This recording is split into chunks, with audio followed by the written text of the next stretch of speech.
Assalamualaikum warahmatullahi wabarakatuh. Bertemu lagi dengan saya, Bu Kurnia Dwi Aryani, dalam mata pelajaran Sejarah Indonesia kelas 10 IPA IPS ya.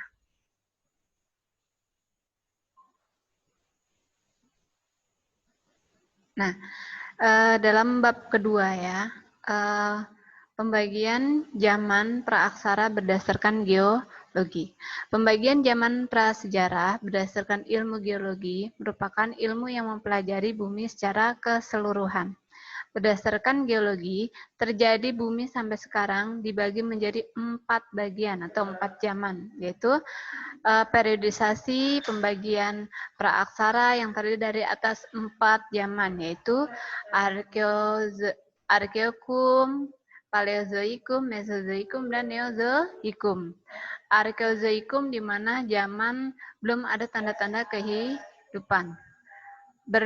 Berlangsung kurang lebih 2.500 juta tahun yang lalu. Kulit bumi masih panas karena proses pembentukan, ya. Belum ada tanda-tanda kehidupan.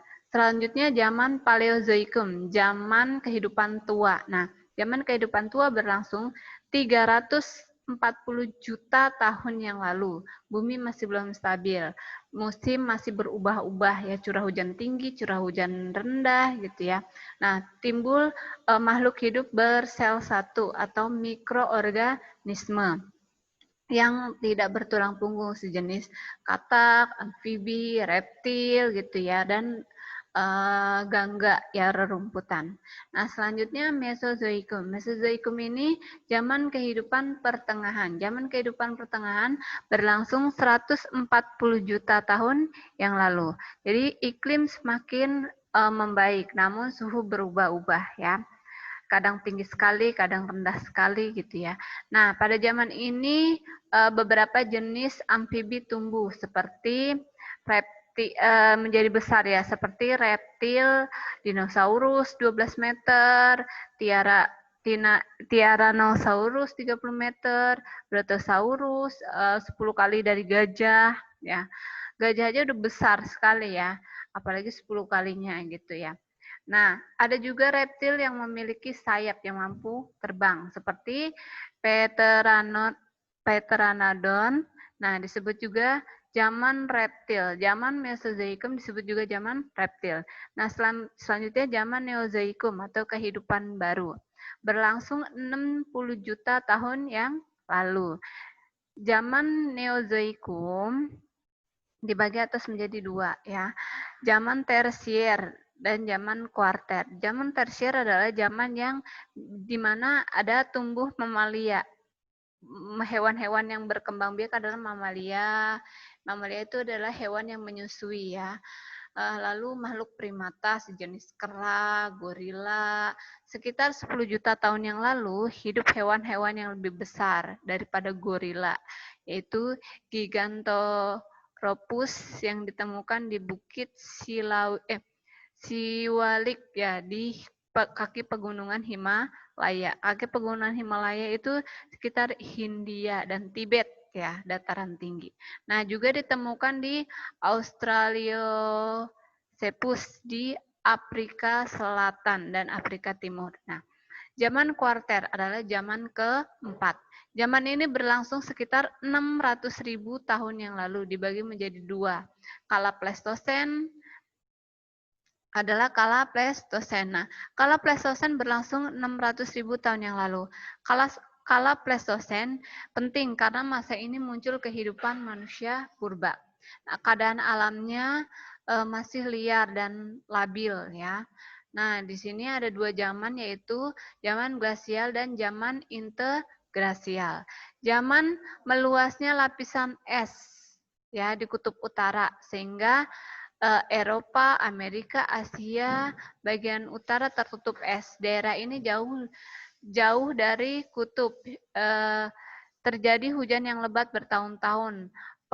Permukaan air laut turun disertai dengan naiknya dasar laut karena adanya pergeseran bumi dari kerja gunung-gunung berapi, sehingga bagian laut menjadi kering. Sumatera, Jawa, Kalimantan bergabung menjadi satu. Jadi dulu itu perairan Indonesia itu zaman glasial itu satu ya. Nah mungkin ada apa sih namanya, ada erupsi atau pergeseran bumi ya. Jadi Indonesia itu terpecah menjadi kepulauan. Kalimantan Utara dulu bergabung dengan Filipina ya, Taiwan. Nah, Sulawesi juga bergabung dengan Filipina, Jawa Timur bergabung dengan Sulawesi gitu ya. Nah, selanjutnya zaman integral. Zaman integrasial, zaman di antara dua zaman es. Temperaturnya naik sehingga lapisan es kutub utara mencair, maka terjadilah banjir besar di mana-mana. Permukaan air laut sehingga banyak daratan yang terpisah oleh selat-selat. Pada kala Pleistosen ini, hanya hewan-hewan yang berbulu tebal yang mampu hidup, di antaranya hewan kayak kalau sekarang mah ya berarti ini ya, apa namanya, beruang kutub gitu ya. Nah, perpindahan binatang dari daratan Asia ke Jawa, Sulawesi, Filipina, dan melalui jalur barat, yaitu melalui Malaysia dan Jawa. Jalur timur melalui Formosa atau Filipina ke Kalimantan. Nah, selanjutnya adalah kala Holosen. Holosen ini pada awalnya sebagian besar es kutub sudah lenyap sehingga permukaan air laut naik lagi. Tanah-tanah rendah di daerah Sunda, Plat, Sahul tergenang air dan menjadi laut transgresi. Munculnya pulau-pulau di Nusantara. Nah, masa praaksara juga disebut juga masa Nirleka, merupakan suatu masa manusia purba belum mengenal tulisan, sehingga seluruh dunia memiliki masa praaksara. Nah, sebutan praaksara dapat menggantikan masa prasejarah yang dirasa kurang tepat ya dan belum mengenal tulisan. Masa purba yang hidup pada masa tersebut sudah memiliki sejarah yang menghasilkan kebudayaan. Nah, selanjutnya pada zaman Neozoikum ya, yang terjadi 65 juta tahun yang lalu, bumi masih sudah stabil ya, sehingga kehidupan berkembang ya. Neozoikum dibagi menjadi dua, zaman tersier dan zaman kuarter. Nah, pada zaman tersier juga seperti tadi ya, hidup berkembang binatang besar ya, tergantikan dengan binatang menyusui ya, misalnya kera, monyet gitu ya. Nah, selanjutnya zaman kuarter. Zaman kuarter terdiri dari terbagi atas menjadi dua, Pleistosen dan Holosen ya. Seperti yang tadi sudah dijelaskan. Zaman Pleistosen ini awal munculnya manusia yang seringkali disebut zaman es ya. Masa Holosen merupakan zaman munculnya Homo sapien yang diyakini sebagai nenek moyang modern. Kalau Homo sapien itu manusia cerdas ya, manusia cerdas. Selanjutnya adalah hasil penelitian berupa fosil maupun artefak lainnya menunjukkan bahwa manusia purba masa praaksara di awal hidupnya dengan cara berburu meramu alias masih bergantung pada alam. Karena itu mereka juga hidup berpindah-pindah ya, atau disebut food gathering ya. Kalau food producing adalah memproduksi makanan. Kalau food gathering adalah food yang mengumpulkan makanan ya. Nah, sistem kepercayaannya juga ada animisme, yaitu percaya pada roh nenek moyang. Lalu ada dinamisme, percaya kepada benda-benda mati ya. Nah, selanjutnya kita ke perkembangan perkembangan kehidupan berburu sehingga munculnya masyarakat pertanian di Indonesia. Kehidupan masyarakat pada masa berburu mengumpulkan makanan masih sangat sederhana, yaitu food gathering ya. Manusia purba menghasilkan kebudayaan sederhana, yaitu menciptakan alat-alat binatang buruan ya. Kemudian manusia berkembang melalui tempat tinggal, yaitu semi sender ya, di tepi sungai atau tepi di gua-gua. Sisa peninggalannya pada zaman Mesolitikum antara lain Kojek Moniger ya atau sampah dapur dan Abrisaurus Rhesus ya, gua sebagai tempat tinggal. Nah, di sini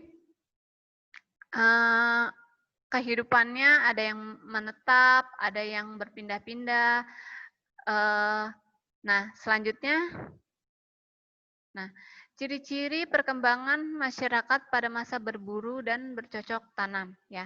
Pada masa berburu berpindah-pindah ya, berpindah-pindah atau nomaden ya tempat tinggalnya. Nah, selanjutnya hidup dalam kelompok kecil atau bergerombol agar mampu menghadapi segala macam tantangan. Nah, belum mengenal cocok tanam, tergantung pada alam ya, sehingga mereka mencari makanan dengan cara food gathering. Alat-alat kebutuhan dibuat dari batu yang masih belum dihaluskan ya. Nah, selanjutnya masa bercocok tanam, sudah menetap. Sudah mulai tinggal menetap. Bercocok tanam dengan baik, sudah mampu mengolah bahan makanan sendiri atau food producing. Di samping berburu menangkap ikan, memelihara binatang seperti anjing, babi, kerbau gitu ya. Alat-alat yang dibuat dari batu halus. Nah, itu kalau yang kasar kapak-kapak ya. Kalau yang halus mungkin udah masuk ke logam. Nah, selanjutnya perkembangan teknologi dan sistem kepercayaan. Sudah tadi dijelaskan. Nah, selanjutnya kita ada jenis manusia purba di Indonesia. Nah, satu Meganthropus paleojapanitus. Nah, Meganthropus ini manusia paling tua di Jawa ya, yang memiliki ciri-ciri tubuhnya besar ya. Rahangnya besar, tulangnya tebal. Nah, Meganthropus ini kira-kira ditemukan oleh von Quenswet ya di Solo ya. Nah, fosil yang ditemukan di Indonesia meliputi Meganthropus di Sangira pada tahun 1936 sampai dengan 1941 ya. Fosilnya berasal dari lapisan Pleistosen bawah, diperkirakan memiliki rahang yang tegap dan lain-lain. Nah, selanjutnya kita ke Pithecanthropus. Pithecanthropus erectus yaitu manusia kera berjalan tegak. Dari namanya manusia purba ini merupakan manusia yang berjalan tegak. Tingginya sekitar 165 sampai 180 cm. Sama dengan manusia pada zaman now atau zaman sekarang. Fosilnya ditemukan oleh Eugen Dobius ya. Dobius ya di Trinil dekat Bengawan Solo. Nah, penemu manusia purba ini sarjana-sarjana dari Belanda. Selanjutnya Homo. Manusia purba ini lebih sempurna dibandingkan dengan kedua pendahulunya, yaitu Homo-Homo di Indonesia. Homo solensis, seperti kedua pendahulunya, Homo solensis yaitu berasal dari Solo. Fosilnya ditemukan oleh Insinyur Opportun di Ngadong. Tingginya 180 cm dan tengkoraknya lebih besar dari Pithecanthropus. Nah, Homo wajakensis ditemukan oleh Van Regens 1889 di Wajak, Jawa Timur. Manusia purba memiliki tinggi badan 130 sampai 210. Homo sapiens. Homo sapiens ini manusia pintar ya, memiliki ciri-ciri modern. Selanjutnya lagi adalah Homo floresiensis, yaitu manusia kerdil ya. Jadi manusia purba ini kecil, tinggalnya di Flores ya. Nah, udah. Mungkin itu saja dari saya. Saya akhiri, kurang lebihnya mohon maaf. Wassalamualaikum warahmatullahi wabarakatuh.